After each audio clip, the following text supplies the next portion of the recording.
Did you know that a concussion can lead to brain damage for the rest of your life? Today, I will tell you about some of the side effects that a concussion can have on a person. Some are more serious than others.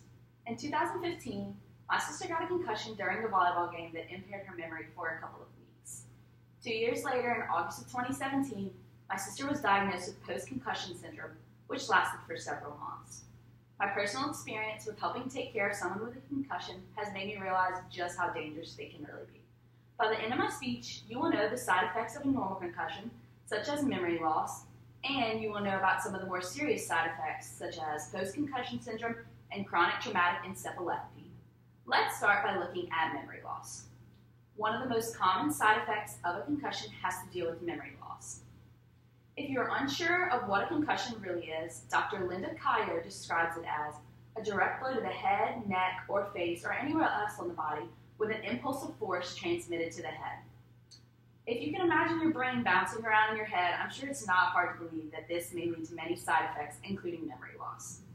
In 2015, my sister got a concussion when she hit her head on the court playing volleyball. Instantly, she was confused and had no idea what was going on. Athletic trainers tried to ask her questions about what she had had for lunch or what day it was, but she was unable to answer these, so they concluded that she had a concussion. For about 3 weeks, her memory was a little fuzzy, but it soon came back. Even though the memory loss didn't last for very long, it was still one of the more serious side effects that my sister's concussion left. That was until her second concussion. Sometimes, after multiple concussions or after a very serious blow to the head, a person can get post-concussion syndrome. If you've never heard of post-concussion syndrome, it's described as the feeling of having a concussion for several months.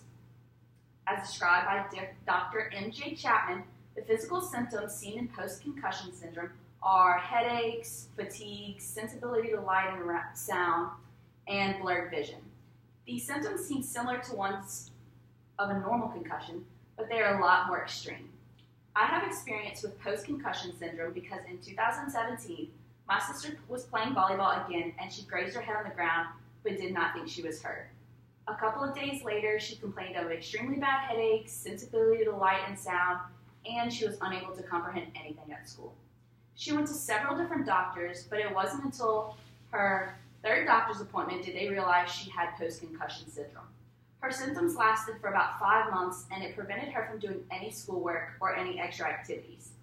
Post-concussion syndrome will not only impair someone's way of living for a couple of months, but as you can see, it has many side effects that come along with it. Think about one of your family members not being able to do anything but lay in bed and rest for a couple months. No television, no extracurricular activities, no hanging out with friends. So pretty much not living a normal life. Now think about this. Can a concussion lead to anything worse than post-concussion syndrome? The answer is yes, it can. Chronic traumatic encephalopathy is one of the most life-threatening effects that a concussion can cause.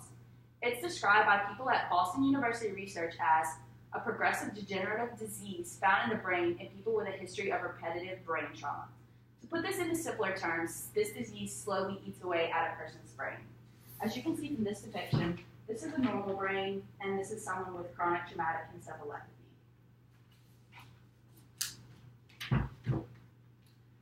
Chronic traumatic encephalopathy used to be most common in boxers, but today doctors are starting to see it in athletes and even military veterans. The strange part is, some of these athletes and military veterans haven't had issues with concussions or brain trauma in years, but the disease still affected them in the future.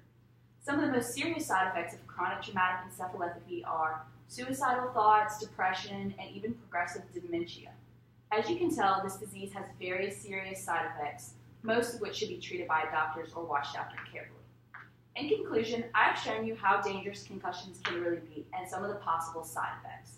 Hopefully, knowing what a concussion is and being able to point out some of the side effects such as memory loss, post-concussion syndrome, and chronic traumatic encephalopathy has taught you just how serious a concussion can be and how you should always treat it with complete